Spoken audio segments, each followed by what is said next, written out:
ಇವತ್ತು ಕಟ್ಪಾಡಿಯಲ್ಲಿ ಶ್ರೀನಿವಾಸ ಕಲ್ಯಾಣ ಇದೊಂದು ಐತಿಹಾಸಿಕ ಕ್ಷಣ. ಇರ್ತಕ್ಕಂತಹ ಸತ್ಯೇಂದ್ರ ಪುರುಷೋತ್ತಮ ಪೈ ಕುಟುಂಬಸ್ಥರು ಒಂದು ಭವ್ಯವಾದಂತಹ ಕಾರ್ಯಕ್ರಮವನ್ನು ಇಲ್ಲಿ ಹಮ್ಮಿಕೊಂಡಿದ್ದಾರೆ. ಕಲಿಯುಗದ ಅಧಿದೇವತೆ ಆಗಿರ್ತಕ್ಕಂತಹ ಶ್ರೀನಿವಾಸನ ಕಲ್ಯಾಣೋತ್ಸವವನ್ನು ಈ ಪರ್ವ ಸಂದರ್ಭದಲ್ಲಿ ಇಲ್ಲಿ ನಡೆಸ್ತಾ ಇದ್ದಾರೆ.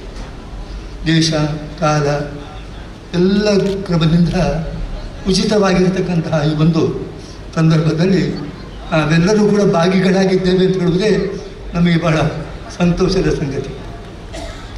ನಾನು ಹೇಳ್ತೇನೆ, ಕಲಿಯುಗದ ಅಧಿದೇವತೆ ಶ್ರೀನಿವಾಸ ದೇವರು ಅಂತ. ಯಾಕೆಂತ ಹೇಳಿದರೆ ಪಶ್ಚಾತ್ ಪನತ್ಪಾತ್ ಕೃಷ್ಣಸ್ಯ ಅಂತ ಹೇಳಿ ಆಚಾರ್ಯರು ತಮ್ಮ ತಾತ್ಪರ್ಯ ನಿರ್ಣಯದಲ್ಲಿ ಅನುಮತಿ ಕೊಟ್ಟಿದ್ದಾರೆ. ಅಂದರೆ ನಮಗೆ ಅತ್ಯಂತ ಸಮೀಪದಲ್ಲಿ ಇರುವಂತಹ ಅವತಾರ ಅದು ಕೃಷ್ಣ ಅವತಾರ.